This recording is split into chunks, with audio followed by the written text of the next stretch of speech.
going to say a few words about our prestigious guest today. So I'm extremely honored and delighted to have with us Professor Jeffrey Schnapp. Professor Jeffrey Schnapp is the director of the Meta Lab at Harvard University. Until joining the Harvard University faculty in 2011, Jeffrey Schnapp was the director of the Stanford Humanities Lab from its foundation in 2000 through 2010. At Stanford University, he occupied the Pierotti Chair in Italian literature and was a professor of French and Italian comparative literature. I think you're also trained as a historian in general, but also in German studies. Though primarily anchored in the field of Italian studies, Jeffrey Schnapp played a pioneering role in several areas of transdisciplinary research. This was our very small discussion in the car today, which led to the development of a new wave of digital humanities work. Maybe you will say a few words about that. His research interests extend from antiquity to the present, encompassing the material history of literature, the history of the 20th century architecture and design, and the cultural history of science and engineering. So Professor Jeffrey Schnapp was trained as a Romance linguist, and he's the author of 25 books and a large corpus of essays on authors such as Virgil, Dante, Machiavelli, and Filippo Tommaso Marinetti, and on topics such as late antique patchwork poetry, futurist and dadaist visual poetics, the cultural history of coffee consumption, glass architecture, and the iconography of the pipe in modern art. His book, Crowds, was the recipient of the Modernist Studies Association Prize for Best Book in 2006. So again, thank you for coming. So in the name of the Baad Gallery and the MFA, thank you very much. I hand you the floor immediately. Well, thank you, and especially thank you for coming out on what usually is not a lecture day, I realize, namely a Friday. What I'd like to do today is really just to talk about some work in progress that has been going on for the last, really since the foundation of Meta Lab. And as Raphael said in his too generous introduction, I've been at Harvard officially since 2011, and my arrival at Harvard actually coincided with an institutional crisis. Harvard is an institution that is uniquely collections and library rich. There are 73 libraries at Harvard, and each of those libraries has a history which includes often, not always, but often a different taxonomical system for organizing the world of knowledge, a different set of collecting practices, a concept of the user community that is divergent, from music libraries to libraries that mix things and books, documents, and three-dimensional objects. In other words, it's an extremely heterogeneous and very heterogeneous and almost cacophonous, disharmonious universe. And so this world came about and arose over the course of 3 centuries of institutional history. And really over the last couple of decades, of course, the realization has come about that this is a system that is immensely costly, and it creates all kinds of problems having to do with the future. So there's been an ongoing institutional conversation about the future of the Harvard libraries, and it's a conversation that happened in a setting where, as I'm sure many of you are aware, there's a bigger social conversation throughout the world going on, very much responsive to the transformations in communications, media, and knowledge that are happening, that are sweeping and transforming all spheres of society and culture. Namely, what is a library in the 21st century? As documents migrate to digital forms and print doesn't go away but continues, we're actually printing more books today than we have ever in human history. how do these digital forms coexist with forms of print communication? What is a library space when you can have a library that is 100,000 times bigger than the Library of Alexandria on your smartphone? These kinds of questions are questions that I think have deep social, civic, economic ramifications. And so within that context, my teaching is divided between the Graduate School of Design at Harvard, the Architecture Department, and the Comparative Literature and Romance Literatures. And typically I run a seminar every year at the GSD, which is a design studio. It's a hybrid studio that involves basically historical research combined with a design practice. And so when I first arrived at Harvard, this library crisis was being lived with particular intensity. And it was being lived alongside another reality, which is the Berkman Center, which is the center that I belong to and that MetaLab is part of, the Berkman Center for Internet and Society, out of which Creative Commons came, out of which many of the leading policy thinkers in the area of internet culture have developed their careers, like Lawrence Lessig, William Fisher, etc. The Berkman Center was in the process of launching the Digital Public Library of America, which is, in a sense, the American equivalent to Europeana. In other words, to create the world's largest library, but in this case, a digital library. And so in the space between this institutional crisis that Harvard is encountering regarding what to do with its legacy of 73 libraries, these very real physical problems that are architectural, spatial, personnel-based, cultural. There are certainly epistemological and practical problems attached, both. And on the other side, the design process for imagining a digital public library of America. What is a digital public library, after all? What does it mean to imagine what is essentially a vast kind of archipelago of databases as a library? What do we mean by the word library? It's really in this space that a group of us in MetaLab started working on trying to create a space of experimentation, of speculative design practice around libraries that comes at the question from multiple perspectives. And under the rubric of library to library, I'm going to just talk about some of the areas that we've been experimenting with in order to open up a conversation. And by forging the rather awkward neologism library, what I want to really get at principally is a kind of problematic that's very deeply embedded in the history of libraries right from the very start. And this really goes back to the most ancient libraries in the West. I mean, the library is one of the most ancient architectural types in the history of architecture. We have evidence of libraries going back as far as the historical record. And the first description, the first detailed description we have of the library is Strabo's 1st century BC description of the Library of Alexandria, which was one of two major libraries in Greek antiquity, the other one being the Library of Pergamon. And as you can see in Strabo's description, and this is an architectural description, basically, of the complex at Alexandria, it was a campus. It was a campus of buildings that were connected to one another and to the harbor. And it was referred to as the Museion. It was a museum. In other words, there was no distinction between the world of objects and the world of documents. They were actually the same thing.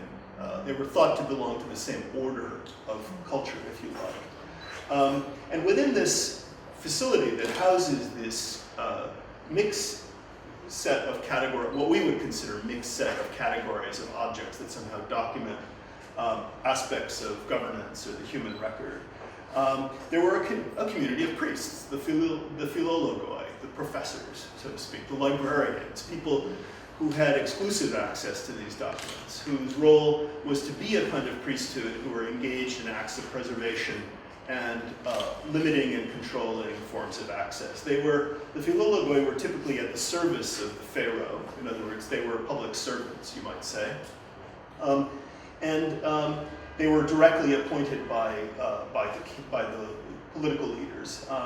The other point I want to mention, though, is that this priesthood had a particular role with relation to the secondary function of libraries, which was to be places of burial. The Library of Alexandria was actually a gravesite also. It was a place where members of the royal family were buried. And I think anthropologically speaking, this is no accident, that libraries have always been places of communion with the dead. As an institutional type, as an architectural type, whether we're talking about ancient libraries or we're talking about 19th century libraries, like the kinds of libraries that make up the archipelago of libraries at a place like Harvard or any major research university, libraries have always had this double role. One of them is to be places of burial, burial as preservation. And in that function, of course, you might say that one of the dominant roles, one of their dominant missions has been to protect the dead from the living, not to make the past accessible, but rather to protect the past, this long-term memory, long-term forms of record keeping, from the hands of the living who would contaminate it, erase it, manipulate it, abuse it, ensure its non-continuation. But of course, the flip side of that is that libraries are also places of where the dead are brought back to life continuously through communities of readers, through communities of interpreters. First, a priesthood, but by the time that we get to the great democratic libraries of the 19th century and the 20th century, that community increasingly extends to the citizenry at large, not just to communities of experts or professors or librarians or archivists, but to society at large.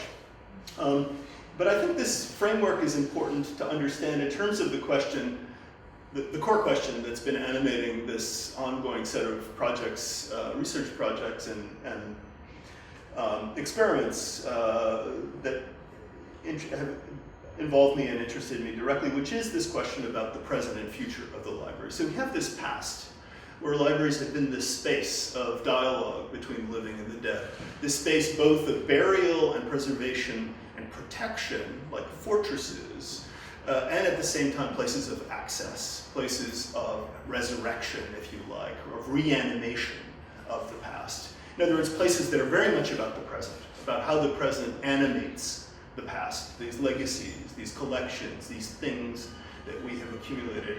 And in the course of the scientific culture, the rise of scientific culture of the 19th century, and certainly its continuation in the 20th century, we've created these amazing institutions that are really good at collecting stuff. Like, we're really good at amassing stuff, but we're very bad at knowing what to do with all that stuff.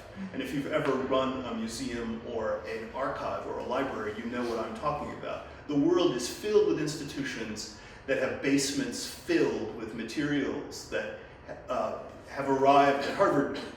There are 76 linear miles of archives that have arrived over the last century that have never been touched. They're sitting in a tunnel. Most museums and archives are, and by the way, those are paper documents. But as we speak today, museums, archives, and libraries are receiving boxes and boxes and boxes of material that are in form of video, of sound recordings, of media that go far beyond those paper records. There's been an explosion of information, of course, in multiple media. And then you have digital media that suddenly proliferates exponentially compared to paper documentation. So what kind of institution is going to be the institution that performs these double roles? I mean, that's the question here. So, what form should a library assume? Is this a library right here? My smartphone a library? Well, it is in a certain sense. It's performing some of those functions, but many of the fundamental functions that are social, civic, that involve links to forms of training and education, of course, are not performed on a laptop in a cafe or on a smartphone in the privacy of my home or riding on a bus. And moreover, what about the relationship between this world of physical documents, this world of physical objects, all the knowledge that they contain, that they possess, that they relay, the forms of memory that they embody, and this increasingly proliferating, expanding world of digital forms of communication? And this isn't simply a question of either or. Sometimes there was, certainly if you talk to engineers about this question, they think they have a simple solution. It's just, well, let's just digitize everything, and you can have everything in your pocket and on your device as long as you're on the network. Well, it's not quite so simple for a number of reasons. One of them being that there's a lot of knowledge locked up in the physical world that does not translate into a screen.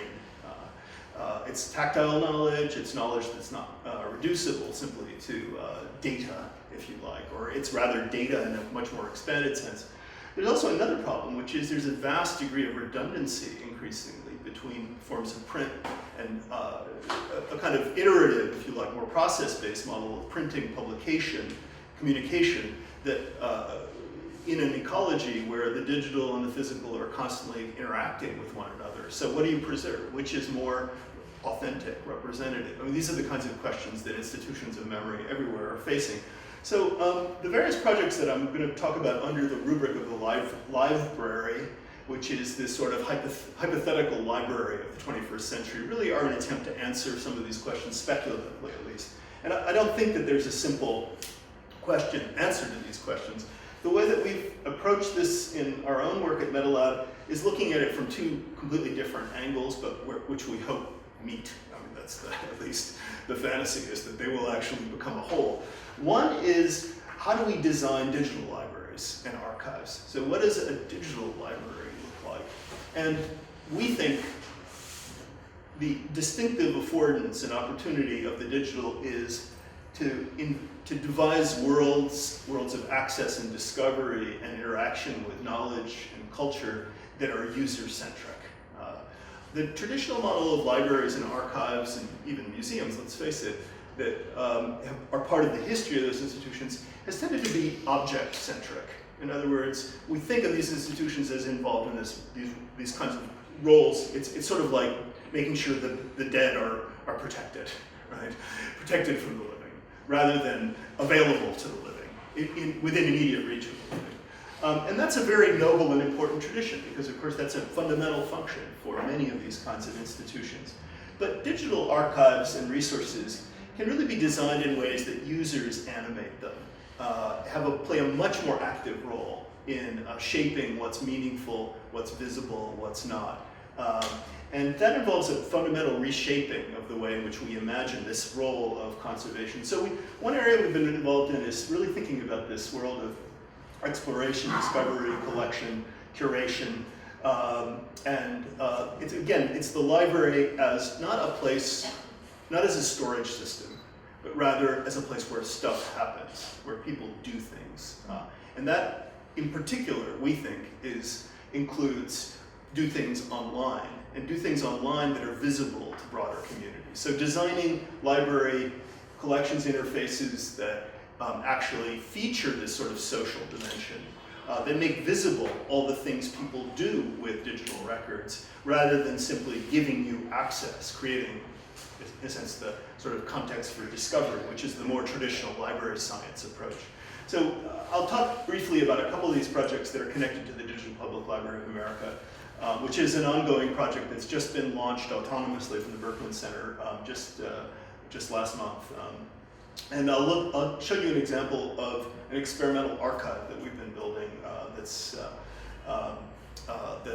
in beta right now that you can look at online. The other angle that we've been coming at this question is really imagining the physical library. So what would we like the architectural typology of a library to be in a world where you can carry a library bigger than the Bibliothèque Nationale in France, in Paris, or the Library of Congress on your laptop? You can take it to Starbucks. You can take it wherever you want. And what do we want that physical structure to be? What do we want it to do? What do we want those activation features, if you like, the sorts of civic and other features of a physical structure to be in a context where information is abundant and where libraries are portable, in a sense. So what does the physical environment allow us to do that we can't do otherwise? So these are really the two dimensions that come together here. And I'll talk just about some design studios that I've been running and I've run over the last couple of years and some of the outputs. So this world that we're moving into, at least in terms of physical libraries, has a couple of attributes that are distinctive. And what you're seeing here is a running shot of the true Harvard Library. This is the library that nobody visits. You have to go on a special field trip to go visit it. There are 7 million volumes stored. 7/8 of the Harvard Library is in a place like this. And this is a place not for humans. This is a place for machines.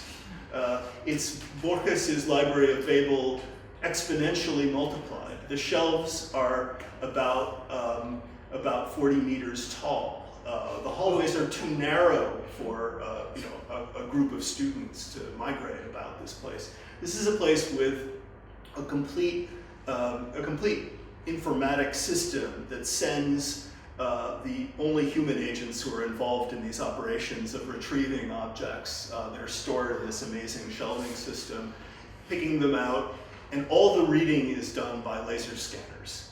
There's no backs of covers ever looked at.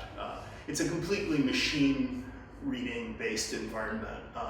And this is the true Harvard Library. The physical libraries that are much more like traditional libraries are just a facade that is the sort of delivery front end for this storage facility, which is called the Harvard Depository. It's about 40 miles outside of Boston, and there's a series of vans that move books back and forth. And here the books are stored by size, as they were in early modern libraries. Size is the only thing that matters, is packing things tightly. More tightly the better. So this is the actual physical reality of libraries throughout the world today. Storage has moved, major libraries have moved storage off-site everywhere. The fiction that somehow the library is the place of presence in relation to documents, physical objects, is a fiction. It's a facade. The reality is that the proliferation of print culture long ago exceeded the physical capabilities of most major libraries everywhere in the world. So collections get selected into small subsets that are placed in this relationship of physical proximity, but the reality is there's a back end that's concealed. And that back end, of course, includes digital resources as well. We don't see those. The second is, of course, that documents are increasingly migrating to digital forms, but that doesn't mean they're not also having lives as print objects. And sometimes there are differences between those two. So this is a complexity that is an unfamiliar complexity. The third is, in my view at least, books are not going away. I think, I see lots of evidence that this is indeed the case. Not only the quantitative evidence, but also the fact that the very notion of the book is being reshaped as we speak. A kind of different print culture is arising as a function of the reshaping of the field of communications within the culture at large.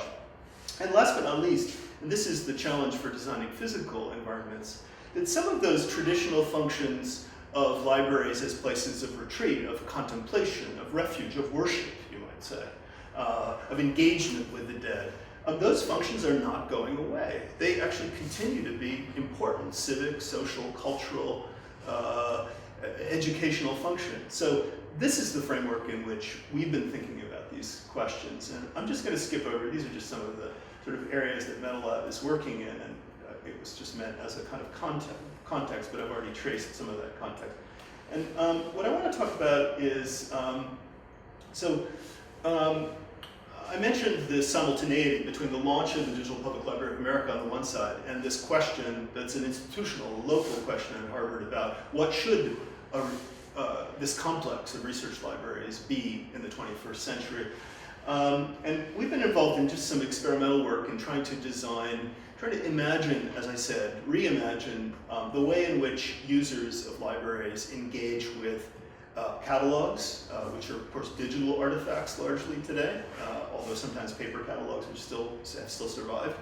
And also thinking about what a digital library is. So I'm just going to show you one example of an experimental project, which is a project that's not, in a narrow sense, a library project, but it's an archival project. And this is a project that started when the 3/11 earthquake happened in Japan, northern Japan. And a series of institutions, one of them being the Reischauer Institute of Japanese Studies at Harvard, and many Japanese institutions realized this is an event that is going to shape the life of northern Japan, but more broadly the entire region for many decades to come. It's not an event that is just going to be sort of happen and then life will continue. For all kinds of reasons, it's an event that will that has already and will continue to profoundly reshape aspects of Japanese life for the most directly affected communities, but for the entire environment that surrounds the region and for the broader Asia-Pacific region. So the question was, how do we So there's this proliferation of writings about this event, journalistic and others. There's, of course, web documentation. There's traditional news channels. What is an archive in the 21st century? When the Reichsauer first approached us, they were thinking, well, we'll just start collecting the papers, right? We'll own the papers, like a traditional archive. We'll have, a building, and there will be files, and there will be shelving systems, and so forth. But of course, they knew well, which is why the conversation began in the first place, that of course that model of an archive, or that model of a collection, doesn't really make sense in a world where you have such an incredibly rich and complex set of ways of documenting, of telling stories about an event, about a historical event. And those ways include everything from a 100th of second by 100th of second sequence of tweets, in this case almost 8 million tweets that are preserved. It's an archive, if you like, to millions of photographs living on individual cell phones that were taken by people who participated in the events, who were victims of the events of the earthquake, the nuclear accident, its aftermath. You have websites that are changing from hour by hour. You have all of the traditional forms of paper documentation, exchanges between ministers. We have text messages collected by the Japanese National Telephone Network.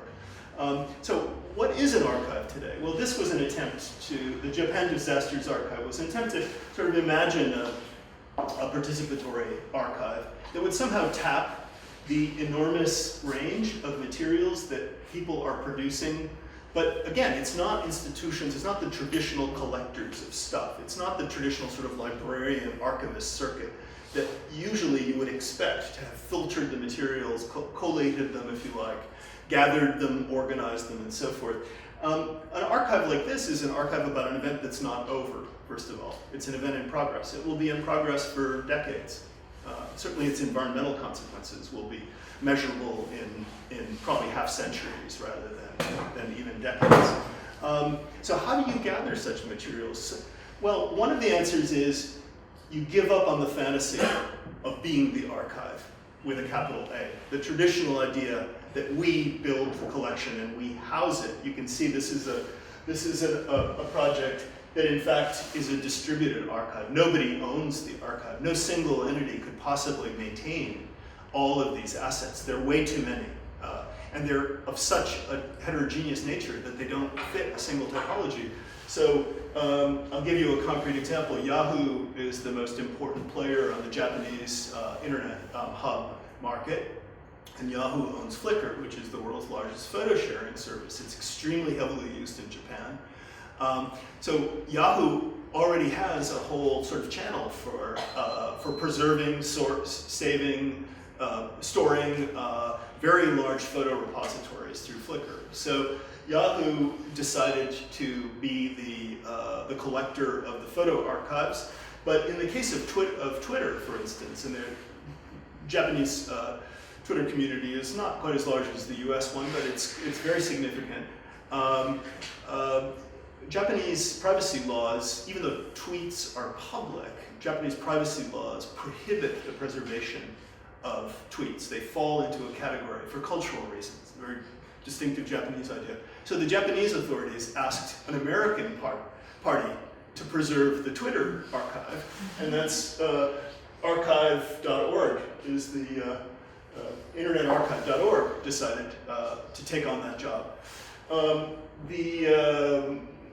If you look at my Japanese is non-existent. So, but what I can tell you is that the parties that make up this archive are in fact the traditional libraries, like the Diet National Library of Japan, alongside a series of other institutions, the Center for Geographic Analysis at Harvard, several universities, the Library of Congress. In other words, nobody owns this archive.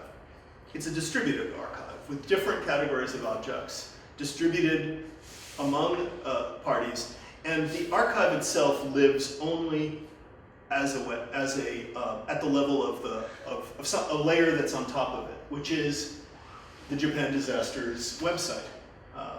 And that website is literally a place that is completely built around what users do with these collections. So I just opened up a page here just to show you how it's designed.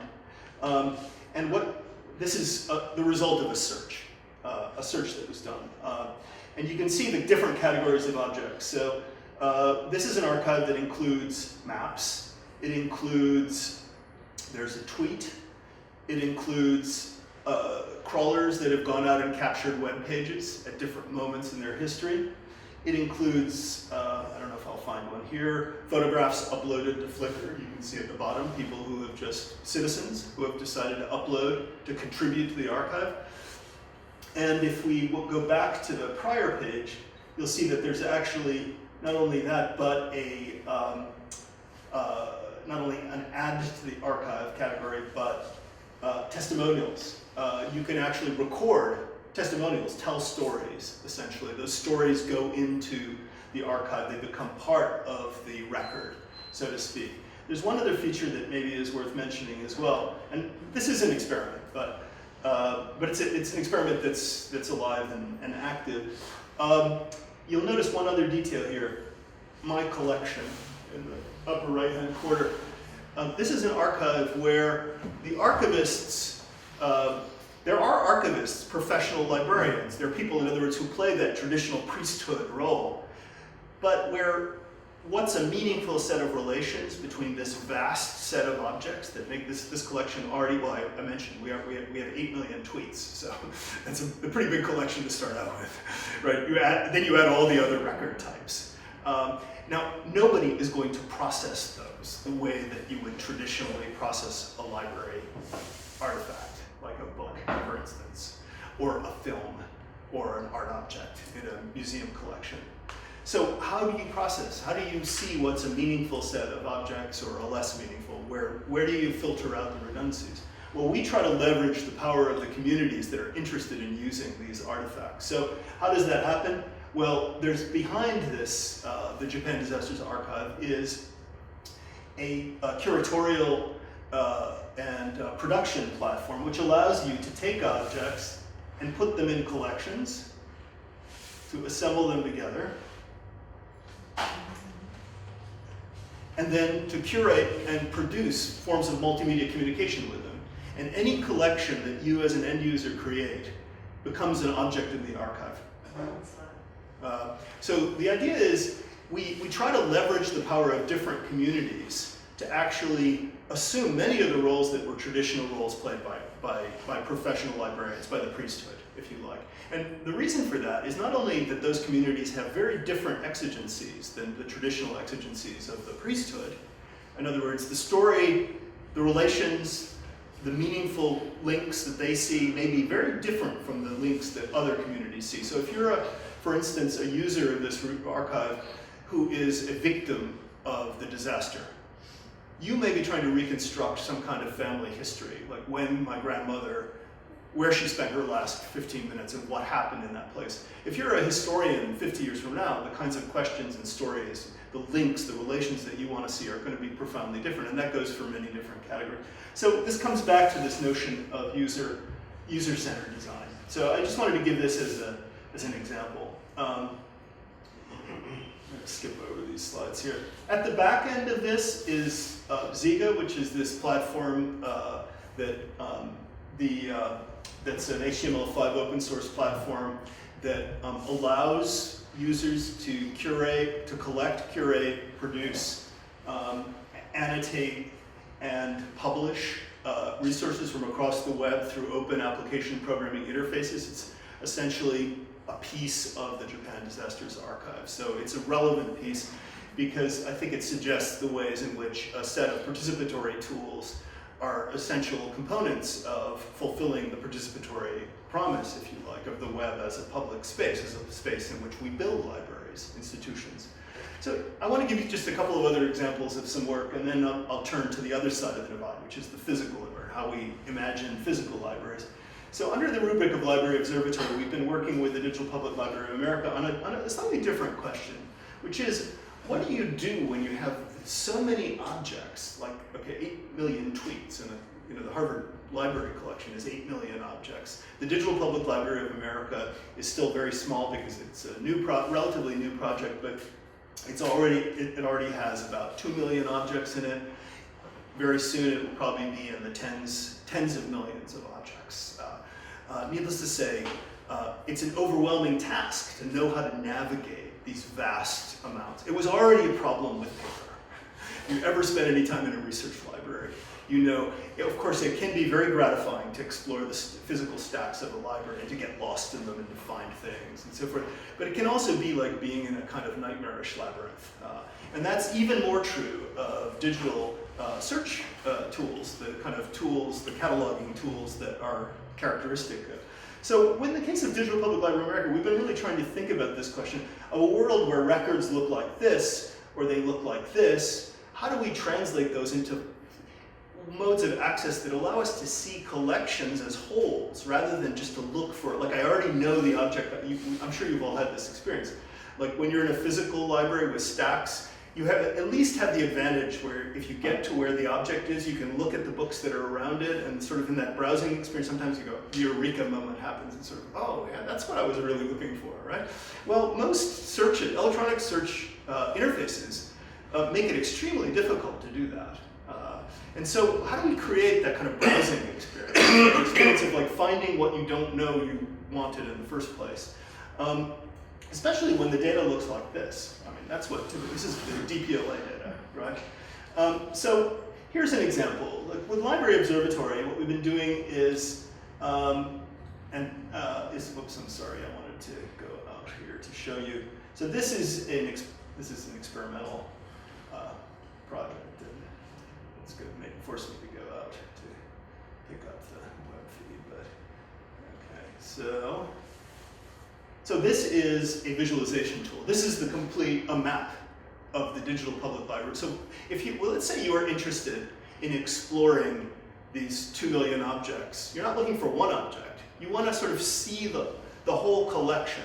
This is the kind of cognitive problem we've been trying to think about. Like, how do you have an experience of a collection, not of a single object? So there are obviously a series of graphic visualization conventions that we've been playing around with. This is one of them. So this is a map of a collection. So let's see, we want to find something out about this collection. So this is the Library Observatory. I go into the David Rumsey map collection. So we're now at the collection level. Click again. Now I'm looking at a subset, so we have different kinds of maps. So I can see there's many more atlas maps than there are world atlas maps, than there are national atlas maps. This is essentially just a visualization of that very daunting data page that you saw. And let's say I want to go in and look at national atlas maps. And now we're down to the object level. And I can do something very much akin to browsing like I would in a collection, except in this case, these are maps. They'd be very difficult. I'd have to pull out many, many drawers to be looking at these objects, right? So this is like a little sort of finding aid, if you like, but it's a finding aid that's not focused on individual objects. It's focused on this whole issue of scanning vast sets of materials and looking at them from a number of different angles. So. And maybe I'm interested in postcards, I'm interested in a size. I'm not interested in, so I think you can begin to see here, this is a way of adding some value to the digital mode of engagement with a collection that essentially does something that in the physical world is extremely difficult, if not impossible to do, which is to grapple with very, very large sets of objects. So postcard collections, I spend lots of time in flea markets. They're really hard to look at. They sit in drawers. The same with any number of other categories. Here we have 3 pages of them, so we can get down to the record level. But in short, this is a kind of end run around some of those physical difficulties that we encounter when we work with very large collections of objects. And there's other modes of visualization that this allows you to play with tree diagrams, or to heat map topographically collections, so you can kind of imagine collections in relation to topography rather than in relation to records. And I think it's an area that's potentially very rich and very interesting. And we've done some experiments also with visualizing library catalogs, taking library data and creating, this was an experiment that a graduate student did with the rare book data. So this is a film, essentially, of 100 years of printing history, from 1400 to 1500. In 3 minutes, you get, or 5 minutes, you get, every time there's a publishing event, you get an event, a little blip that leaves a trace. And as the number of publishing events expands, the circle expands, right? This is just a demo, but this could be a research tool. You could be looking at what happens in the history of publishing. If we had the collections of all the major rare book libraries in the world, you could have not just a map, but the most accurate map that's ever been produced of the development of printing as a medium. And this would apply to other media if the kind of data that libraries produce, which is extremely well curated, beautifully, crafted data, were used in ways that were publicly accessible. The problem is, of course, that most of that data is locked up in libraries. These are just essentially proofs of concept. And we've done the same sort of work with specific collections. I'm going to just show you one here, which is from a project called the Network Museum of the Invisible Hand, which is a project on Adam Smith. So what do you do? Like, this is a problem that historical museums face all over the world. What if the museum, the space that you're trying to create, involves an experience of a thinker? So when you're talking about the realm of art practice, decorative arts, you have objects. But if your object is a book, of course, we've all been to those kinds of historical museums. They're incredibly boring. How do you create an interactive experience of a body of thought, right? So we think actually that some of these digital tools actually open up some interesting possibilities for thinking about precisely such things. So I'm going to just show you an example of one, and this is a tool that shows you the edition history of Adam Smith's Wealth of Nations by language. That's what you see along the bottom. Then by time scale. So these are publishing events, right? And each of these is a record, right? So this is just library data, essentially turned into a form that's more. And what we're thinking of is that building a kind of museum space, a distributed museum that takes actual physical objects that are connected to Smith, but also allows you to experience his work in their historical dimension, is an interesting way to go beyond the sort of museological models that have prevailed in this sort of sector. So, okay, now I want to turn in the slide will come back. And by the way, we've also been playing around with objects. Like, how do we bring objects back into this realm of this digital space? Bring three-dimensional objects with some of the information that they contain, some of the specificity. How do we use objects as navigational systems through data fields rather than just thinking about the document or the menu or a text-driven model of search? So this was just a sketch of one of my favorite industrial objects, which is the Vialetti Mocha Express coffee maker, as an interface, a kind of artifactual interface, which can be annotated and shared. So I'll come to the second half, the other angle, which is this issue of the physicality of libraries, what a library could be or should be as a physical realm. And really, there's been a sequence of courses that have been taught connected to this, co-taught, I should say, with a group of, initially, the first course I taught with John Palfrey, who is the founder of the Digital Public Library of America. The second one is this ongoing design studio called the Library Test Kitchen with Jeff Goldenson, which gave rise to an experiment, a pop-up library called the Library. We've talked about these points, and I'm just going to move forward here to talk a little bit about the sort of work that people have done in these spaces. So the idea here was to try to answer some of those questions, but within one of the challenges with library spaces is that the culture of libraries, of library science itself, is very naturally conservative, because of course conservation is this core identity feature of these institutions. So how do you create a playful design culture in an institutional framework that's almost necessarily very much oriented towards conservation, if you like, in both the literal and the figurative sense? So in order to kind of provoke and precipitate a kind of more playful design conversation, we these were the posters for the original course. So this is the Boston Public Library room turned into a reading room, turned into a bowling alley, or or the new reading rooms would be like little sort of hay huts. And the idea really was to provoke a conversation within the Harvard community, but also within students. This was a course that was specifically targeted at design students, to get them engaged with the problem of designing smart spaces, of trying to imagine learning spaces, of trying to think about how we could reanimate or animate in new ways physical spaces. And these are just some hypotheses that were formulated in some of the rounds of this course, which has been going on for a year and a half now. One of them is the idea of having books that talk to you. In other words, books circulate. I mean, they have a life, and their life is animated by their users. So this was an experiment with an app that in most of the libraries at Harvard are lending libraries. So the books are moving around the campus. So what if once you've searched for a book, or you've actually borrowed it, it remembers you, so that when you're in its physical proximity, it texts you or it sends you a message. So these are just different hypotheses. Or what do the furnishings look like in a digital library? What if the benches were actually curation stations where you exposed the work that you're doing, physical and digital, as well as had a kind of privacy?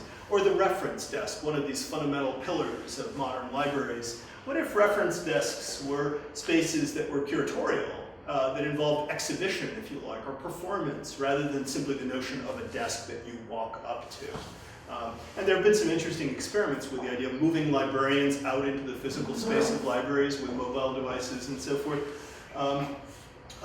Also the creation of modules inside libraries that are silent, but then changing the rule sets of libraries to make them loud spaces or noisy spaces. So you have this alternation between rule sets, or navigational apps for the stacks of labyrinthine libraries, or bringing aspects of the life that happens inside the library out into public spaces.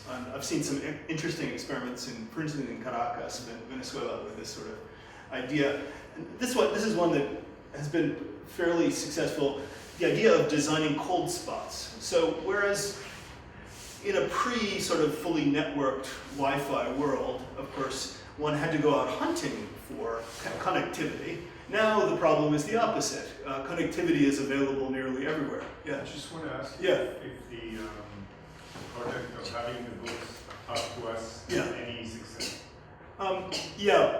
It's we did it with RFID tags in the GSD library with a set of books, the most popular books, like the top 10, basically, that were circulating. The real issue in the US, at least, is privacy. Yeah. So, and library culture is very focused on privacy as a value. So that was the restriction that kept us from trying it on a bigger scale. But yeah, people sort of liked that. But this privacy issue is one that the professional librarians are very intransigent about. So yeah, I'll be happy to circle back to any of these. So anyhow, this question of what is a cold spot? How do we, in a world of hotspots, where hotspots are ubiquitous, how do we imagine places that are offline? And to what degree are they offline? Maybe we can program kinds of hybrid spaces that have levels of access to networks, degrees of access to networks. And anyhow, you can see a lot of these experiments at the Library Test Kitchen website, which documents many of these and other ones. And last but not least, I wanted to mention the library, which was so out of the blue, suddenly in the middle of the second Library Test Kitchen, the Harvard Library leadership offered us the possibility of taking over a physical space and building a kind of pop-up library. It seems almost like an oxymoron, but it was an opportunity to take a lot of these experiments on both sides of the divide and put them in a physical space. And so for 3 months of the last fall, we had this space where a series of projects, including the inversion of Facebook, which is Bookface, and a whole series of other sort of playful projects were housed in an event space, essentially, including the inflatable reading room, which is a Mylar kind of 1970s style inflatable that you see in this picture. And this place was a place that had a library, a serious library component in the sense that there were windows that were curated by different collections. So they were like pop-up, quick, sort of exposing features of archives or collections that are otherwise, held in lock and key in a public space. This is on a main street in Harvard Square. And there was also a kind of library, kind of ethnography that took place with a testimonial booth where people who just walked in off the street came and told stories about experiences in libraries. And it was quite an interesting experiment. The professional librarian community actually liked it better than we expected. At first we weren't so sure about that. And ended up using this as a space where they organized a lot of these public conversations about the future of the Harvard Library. So in any case, what I've been talking about is very much work in progress, but I think at its core what it involves is really this attempt to sort of hack these institutions that are fundamental institutions of knowledge in ways that are productive and playful, and that don't just allow the engineers to think that we're going to fold it all into a bunch of pixels and put it on the screen, and to think seriously about the kind of cultural, social, and community-based, if you like, functions that these spaces play. Thank you.